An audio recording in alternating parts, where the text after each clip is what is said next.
Magtayo na po ang lahat.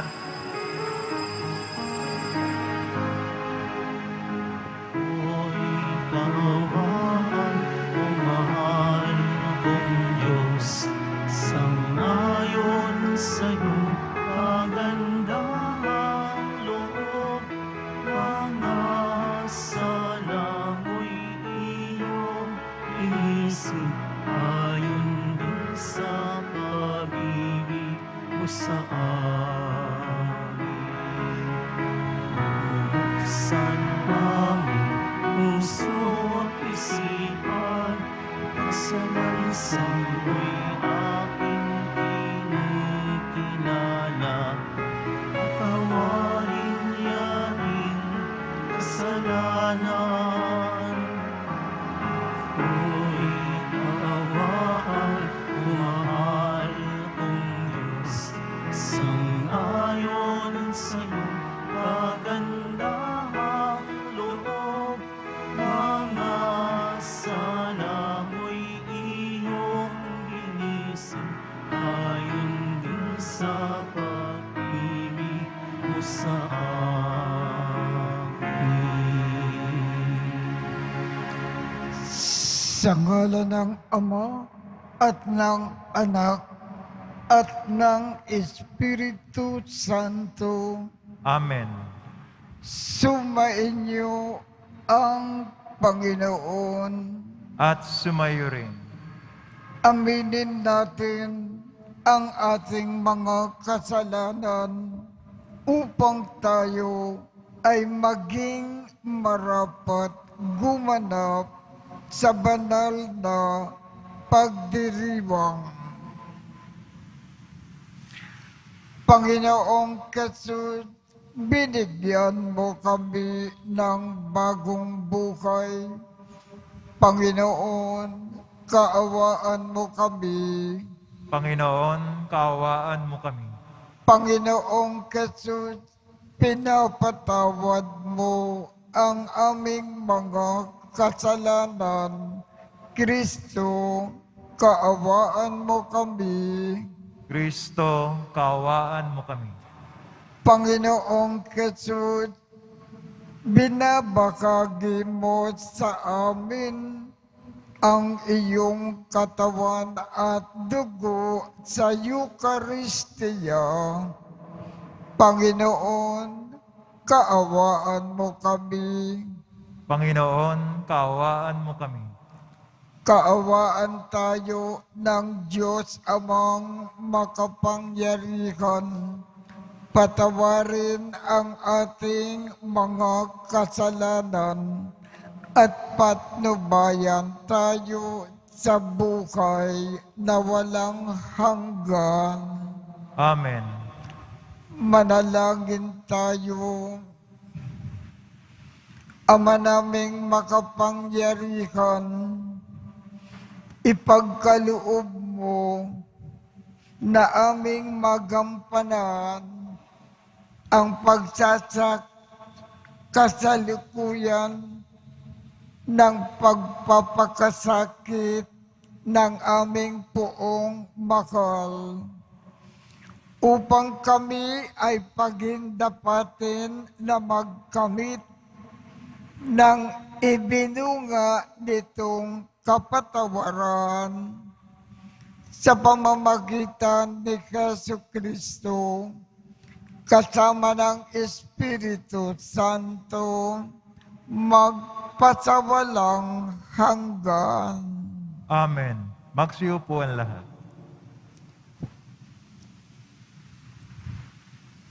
Pagbasa mula sa aklat ni Propeta Isaías.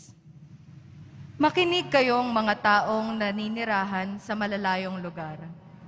Pinili ako ng Panginoon bago pa isilang, at hinirang niya ako para siya'y paglingkuran.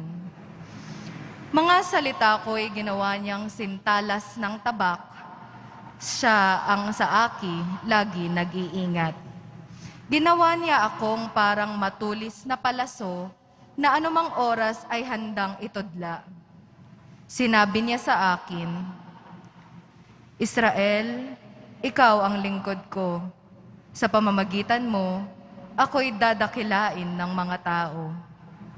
Ngunit, ang tugon ko, ako ay nabigo sa aking pagsisikap. Hindi nagtagumpay gayong ibinuhos ko ang aking lakas. Gayon may itinitiwala ko sa Panginoon ang aking kalagayan na ako'y gagantimpalaan sa aking nakayanan. Bago pa ako ipanganak, ay inirang na ako ng Panginoon. Pinili niya ako para maging lingkod niya upang tipunin ang mga nangalat na mga Israelita at sila'y ibalik sa bayang Israel. Binigyan ako ng Panginoon ng karangalan. Sa Kanya nagbubuhat ang aking karangalan. Sinabi ng Panginoon sa akin, Israel na aking lingkod, may mas mahalaga pa akong ipapagawa sa iyo. Bukod sa panunumbalik ng mga Israelitang nalabi, ay gagawin kitang tanglaw ng mga bansa upang lahat sa daigdig ay maligtas. Ang salita ng Diyos. Salamat sa Diyos. Patuloy kong isasaysay ang dulot mong kaligtasan. Patuloy kong isasaysay ang dulot mong kaligtasan. Sa iyo lang, Panginoon, lubos akong nananalig. Huwag mo akong pabayaang mapahiya at malupig. Tulungan mo ako ngayon, yamang ikaw ay matuwid. Ako sana ay sagipin, sa daing ko ay makinig. Patuloy kong isasaysay ang dulot mong kaligtasan. Ikaw nawa ang muog ko at ligtas na kakanlungan. Matatag na kublihan ko at matibay na sanggalang. Sa lahat ng masasama, O Diyos, ako'y ipaglaban. Sa kuko ng mababagsik, huwag mo akong pabayaan. Patuloy kong isasaysay ang dulot mong kaligtasan. Panginoon, sa iyo ko inilaga kang pag-asa. Maliit pang bata ako, sa iyo'y may tiwala na. Sa simula at mula pa, wala akong inasahan, mag-iingat sa sarili, kundi tanging ikaw lamang. Kaya naman, poon, pupurihin araw-araw. Patuloy kong isasaysay ang dulot mong kaligtasan. Pagkat ikaw ay dakila, patuloy kong isasaysay, maghapon kong ihahayag ang dulot mong kaligtasan. Sa pulpa sa pagkabata, ako'y iyong tinuruan. Hanggang ngayoy sinasambit ang gawa mong hinahangaan. Patuloy kong isasaysay ang dulot mong kaligtasan. Magsitayo na po ang lahat.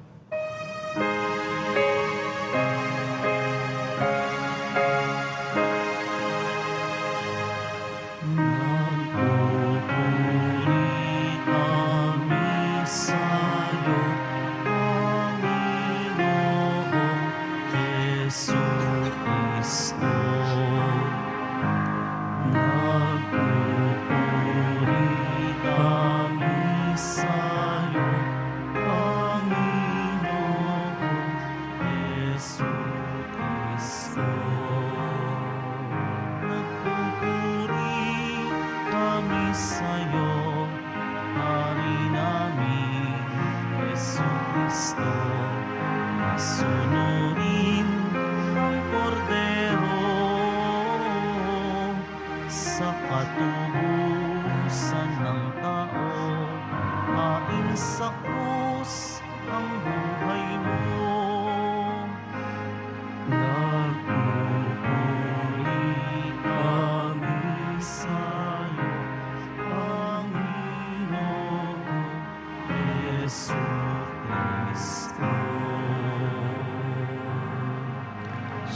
Sumainyo ang Panginoon. At sumayo rin. Ang mabuting balita ng Panginoon ayon kay San Juan. Papuri sa iyo, Panginoon.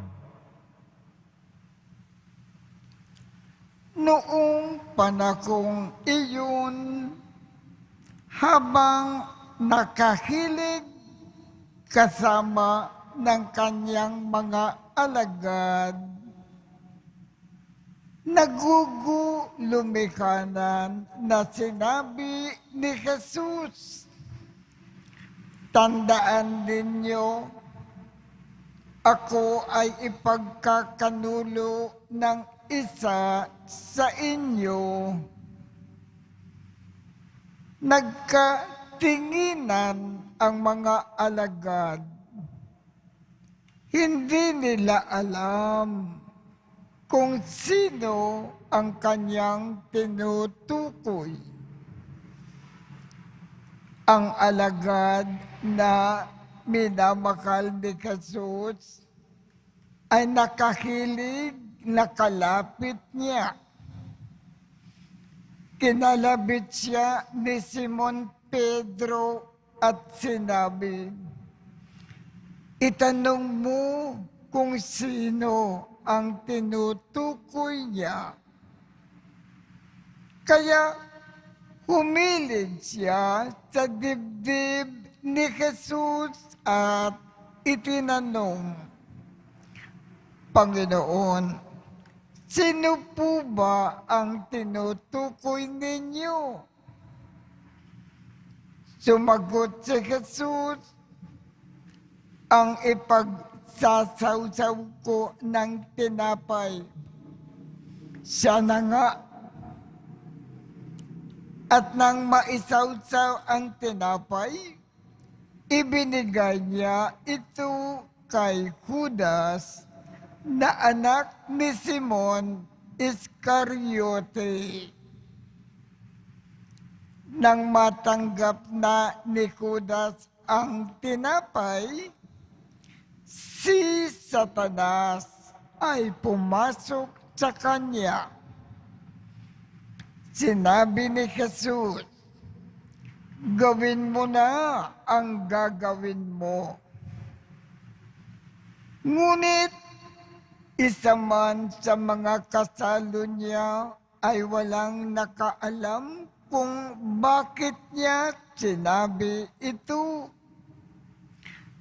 Sapagkat si Judas ang nag-iingat ng kanilang salapi, inakala nila pinabibili siya ni Jesus ng kakailanganin sa pista o kaya pinagpaglilimos sa mga dukha.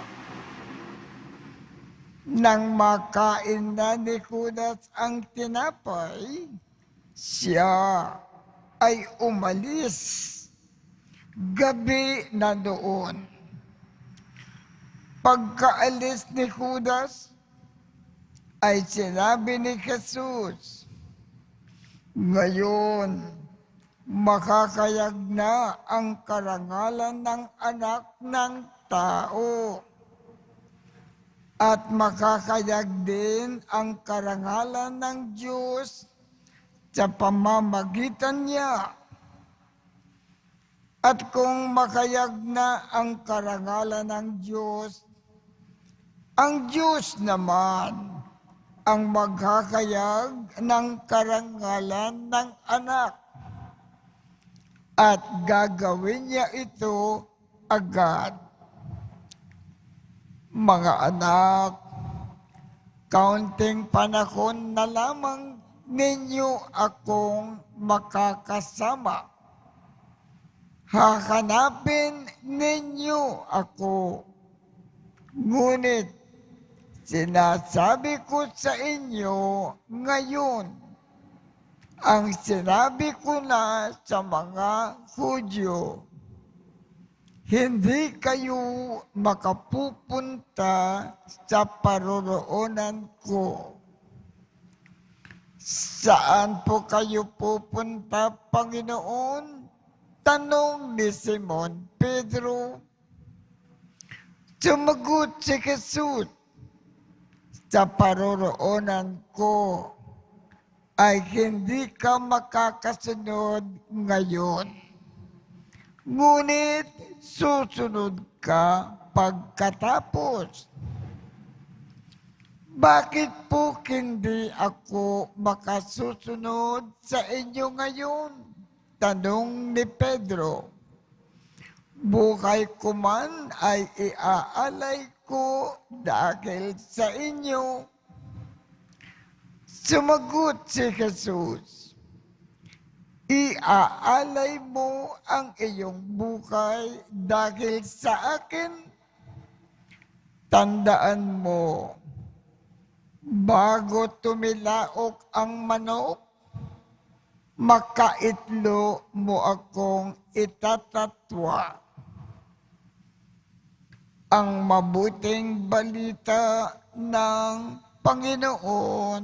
Pinupuri ka namin, Panginoong Jesucristo. Magsiyo po ang lahat. Papaano ba ipinagkanulo ni Judas Iscariote ang ating Panginoon? At bakit niya ipinagkanulo ang ating Panginoon? Ang mga punong pari,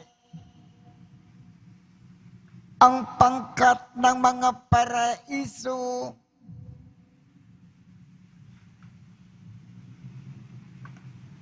ang pangkat ng mga Pariseo, ang pangkat ng mga eskriba. Ibig nilang dakpin si Jesus at ipapatay sa krus.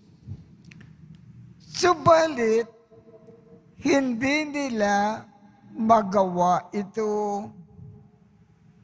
Bawat lapit nila kay Jesus, maraming tao ang nasa kanyang paligid at nakikinig sa kanyang mga itinuturo at sinasabi.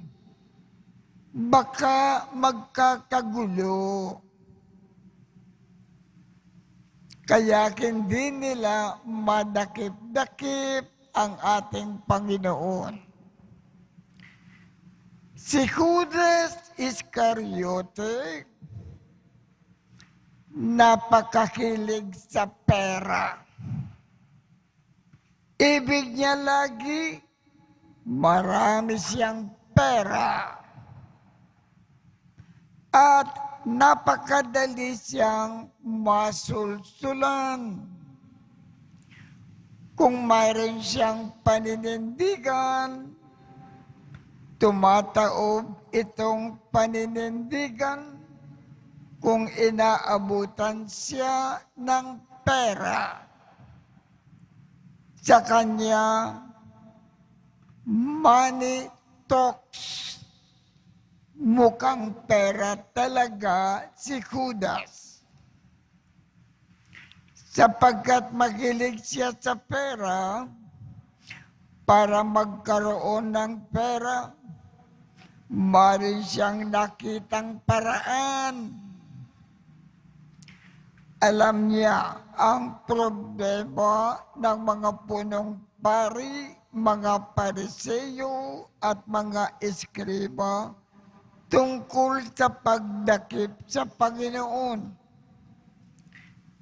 Lumapit siya sa mga ito at ang sabi, tutulungan ko kayong matagpuan si Jesus na walang tao sa kanyang kapaligiran na nakikinig at madakip ninyo siya ng tahimik at walang gulo. Ituturo ko sa inyo kung saan siya nagpapahinga kung gabi. Tuwang-tuwa ang mga punong pari, mga Pariseo, mga eskriba sa alok ni Judas. Sa wakas, mangyayari na rin ang kanilang plano. Subalit, sabi ni Judas, ibibigay ko sa inyo si Jesus sa isang kondisyon. Bayaran mo na ninyo ako. Bayaran ninyo ako sa inyo, si Jesus. No money, no Jesus. At inabutan nila si Judas ng 30 salaping pilak. Okay na ito kay Judas, basta't may pera. Kontento na si Judas. At iyon nga ang nangyari. Bakit ipinagkanulo ni Judas ang ating Panginoon? Sapagkat si Judas napakakilig sa pera. At itinuro niya sa mga Pariseo, punong saserdote at mga eskriba, kung saan nagpapahinga si Jesus sa gabi, na walang taong nasa kanyang kapaligiran. At doon, nadakip nila si Jesus ng tahimik para ipapatay. Yan ang paraan kung paano ipinagkanulo ni Judas ang Panginoon. At yan ang dakilan kung bakit siya naging traitor sa ating Panginoon. Dahilan lamang sa pera.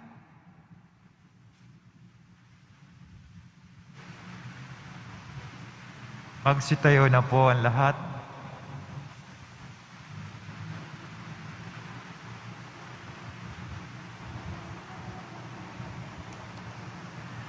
Buong kababaang loob na idulog natin ang ating mga kahilingan sa Panginoon habang laging inaalaala ang paghihirap na kanyang tiniis para sa ating kaligtasan. Ang ating tugon, Panginoon, dinggin mo ang aming panalangin.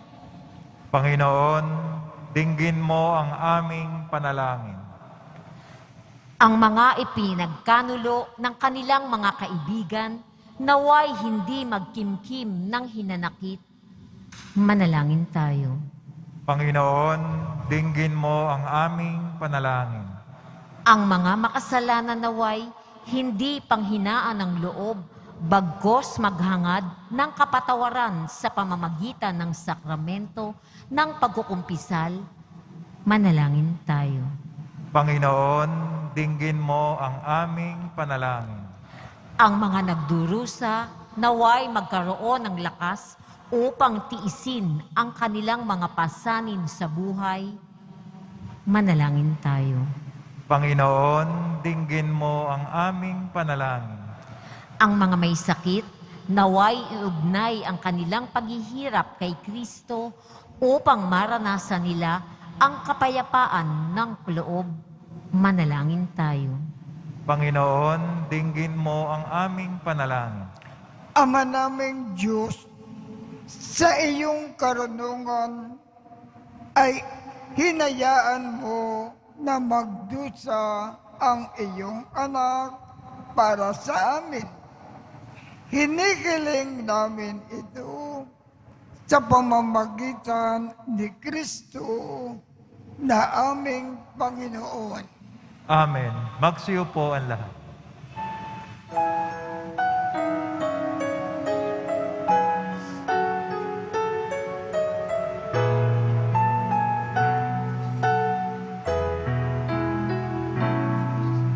Sa'yo, Ama, aming handog, ang tinapay at alak na ito, handog ng iyong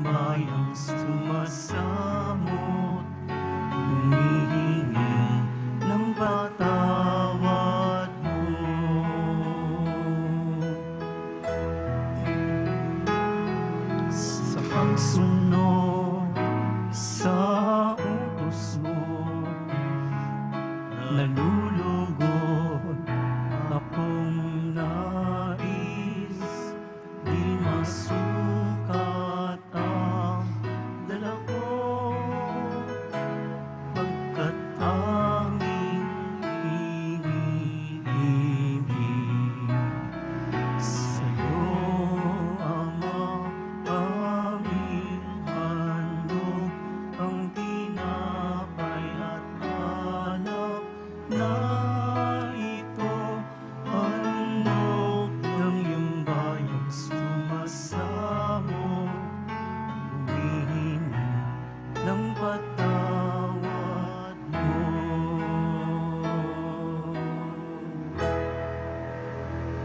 Magsitayo na po ang lahat. Manalangin kayo upang ang pag-aakin natin ay kalugdan ng Diyos Ama makapangyarihan. Tanggapin nawa ng Panginoon itong paghahain sa iyong mga kamay, sa kapuri niya at karangalan, sa ating kapakinabangan at sa buong sambayanang banal. Ama naming lumikha, tungkayan mo ang mga alay ng iyong angkan na ginawa mo na magkakasalo-salo sa pag-aaking banal. Ipagkaloob mo na ang kaganapan nito ay aming makamtan sa pamamagitan ni Jesu Kristo kasama ng Espiritu Santo magpasawalang hanggan. Amen. Sumainyo ang Panginoon. At sumayo rin. Itaas sa Diyos ang inyong puso at diwa. Tinaas na namin sa Panginoon. Pasalamatan natin ang Panginoong ating Diyos. Marapat na siya ay pasalamatan. Ama naming makapangyarihan, tunay ngang marapat na ikaw ay aming pasalamatan sa pamamagitan ni Jesu Kristo na aming Panginoon. Nababanaagan na namin ang pagdiriwang nasa kanyang pagpapakasakit at pagkabuhay. Malulupig na ang dating pagsuway sa pag-ako sa kanyang kusang loob na katapatan at magaganap na ang pag-alaala sa aming pag-anib sa iyong tinubos na angkan. Kaya kaisa ng mga anghel na nagsisiawit ng papuri sa iyo nang walang humpay sa kalagitan, kami ay nagbubunyi sa iyong kadakilaan. Santo, Santo, Santo, Panginoon Diyos na mga hukbo, napupuno ang langit at lupa ng kadakilaan mo, o sana sa kaitaasan. Pinagpala na paririto sa ngalan ng Panginoon, o sana sa kaitaasan. Magsiliod po ang lahat.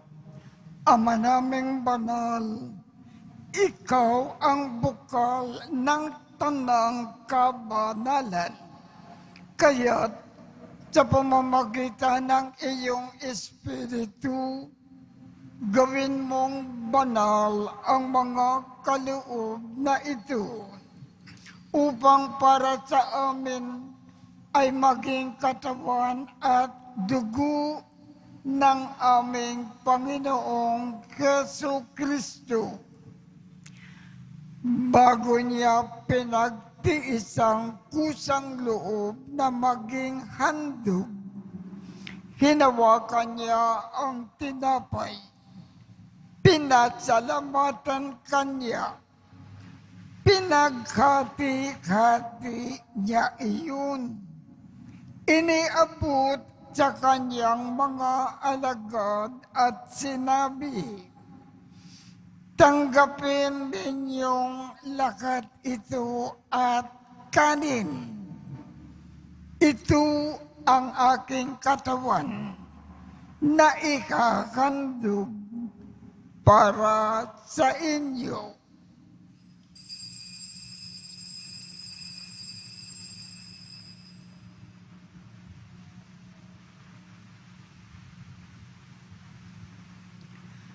Gayon din naman, noong matapos ang hapunan, hinawakan niya ang kalis, pinasalamatan, muli kanyang pinasalamatan. Iniabot niya ang kalis sa kanyang mga alagad at sinabi, tanggapin ninyong lakat ito at inumin. Ito ang kalis ng aking dugo, ng bago at walang hanggang tipan. Ang aking dugo na ibubuhos para sa inyo at para sa lahat sa ikapagpapatawad ng mga kasalanan. Gawin ninyo ito sa pag-alaala sa akin.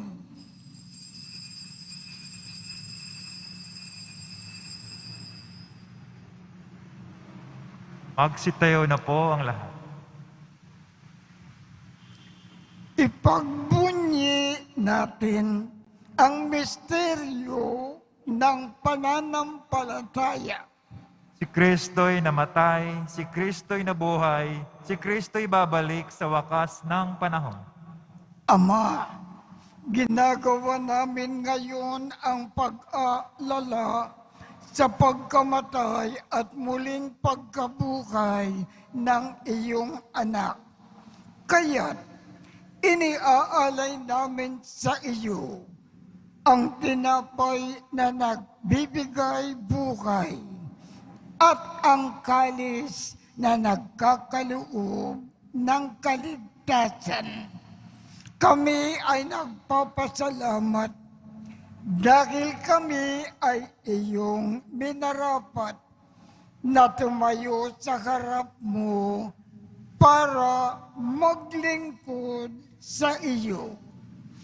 Isinasamo namin kaming magsasalo-salo sa katawan at dugo ni Kristo ay mabuklod sa pagkakaisa sa pamamagitan ng Espiritu Santo. Ama, lingapin mo ang iyong simbakang laganap sa buong daigdig. Puspusin mo kami sa pag-ibig, kaisa ni Francisco, aming Papa, Jose, aming Obispo, at ng Tanang Kaparian. Alalakanin mo rin ang mga kapatid naming nakimlay nang may pag-asa na sila ay muling mabubuhay. Gayon din ang lahat ng mga pumanaw. Kaawaan mo sila at patuloyin sa iyong kaliwanagan.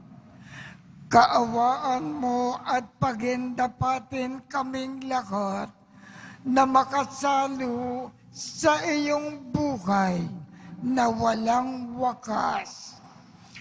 Kaisa ng mahal na Birhen Maria na ina ng Diyos, ng kabiyak ng puso niyang si San Jose, kaisa ng mga apostol at ng lahat ng mga banal na namukay dito sa daigdig ng kalugot-lugot sa iyo.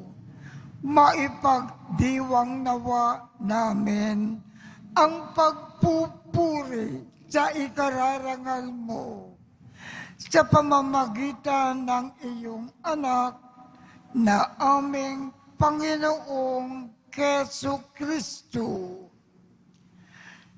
Sa pamamagitan ni Kristo, kasama niya at sa Kanya, ang lahat ng parangal at papuri ay sa iyo, Diyos Amang makapangyarihan, kasama ng Espiritu Santo, magpasawalang hanggan.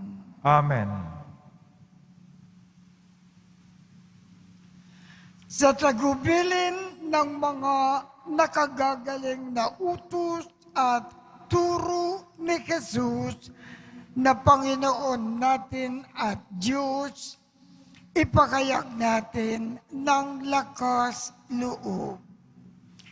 Ama namin, sumasalangit ka, sambahin ang ngalan mo, mapasa amin ang kaharian mo, sundin ang loob mo dito sa lupa para nang sa langit.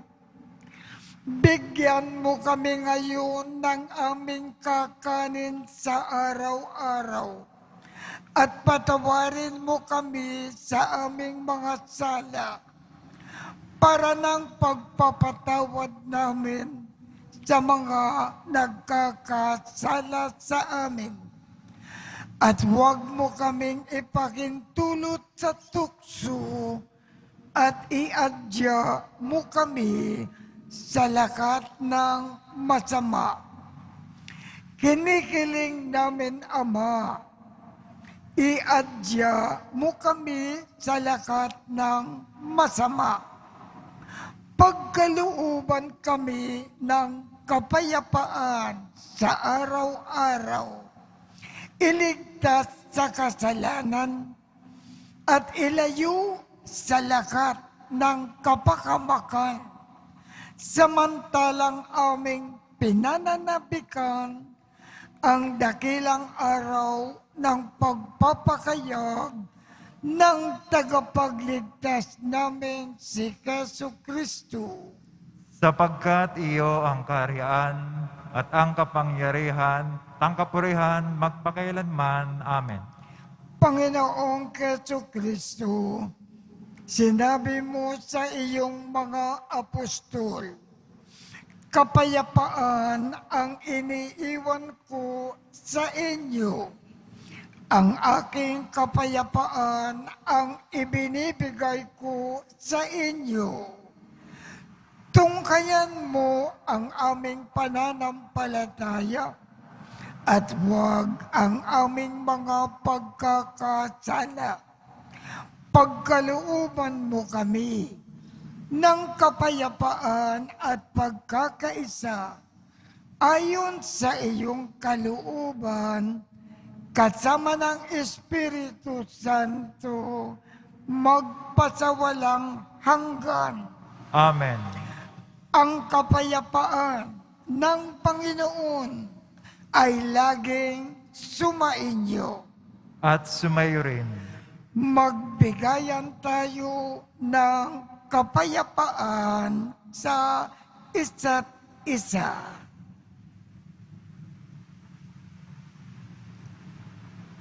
Kordero ng Diyos na nag-aalis ng mga kasalanan ng sanlibutan, maawa ka sa amin. Kordero ng Diyos na nag-aalis ng mga kasalanan ng sanlibutan, maawa ka sa amin. Kordero ng Diyos na nag-aalis ng mga kasalanan ng sanlibutan, ipagkaloob mo sa amin ang kapayapaan. Magsilhod po. Ito ang kordero ng Diyos. Ito ang nag-aalis ng mga kasalanan ng sanlibutan. Mapalad ang mga inaanyayakan sa kanyang piging. Panginoon, hindi ako karapat-dapat na magpatuloy sa iyo, ngunit sa isang salita mo lamang ay gagaling na ako.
tinuring kung sino ako. Na nagmamahal sa iyong lubos. Akong ialay ang aking buhay, alang-alang sa aking mga tupa. Handa kong ibuwisa lahat ng sa akin, alang-alang sa iyong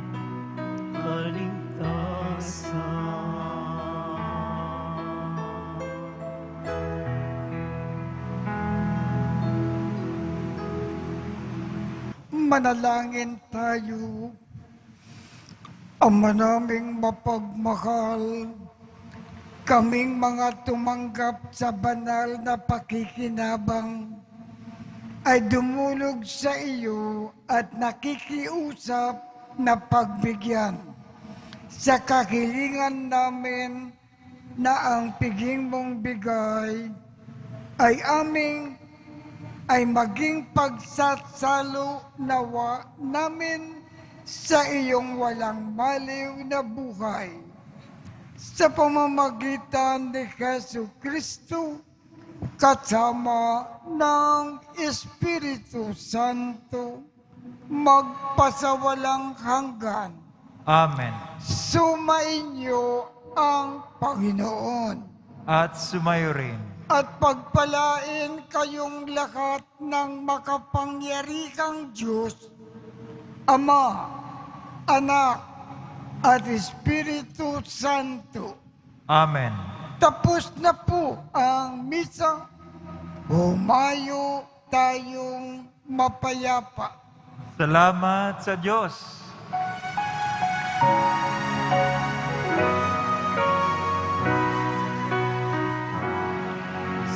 Padre Jesus Nazareno, sinasamba ka namin.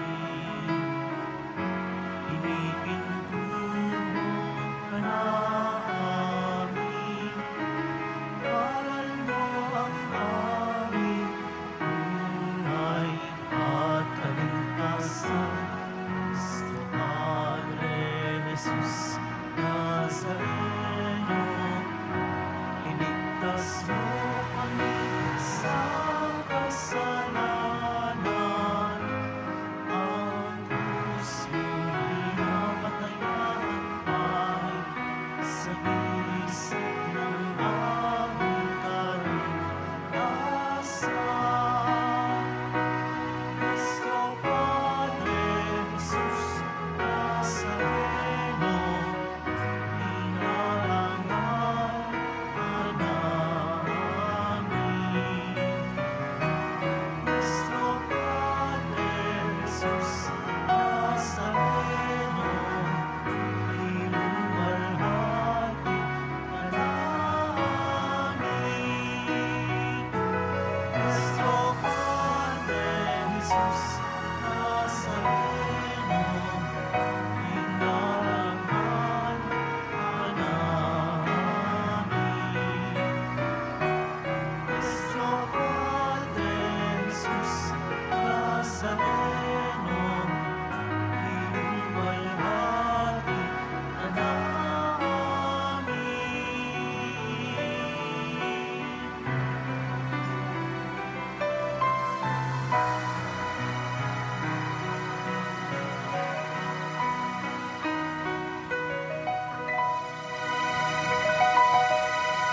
Magsiyo po muna ang lahat. Maaari na pong tumayo at lumabas ang nasa dilaw at berde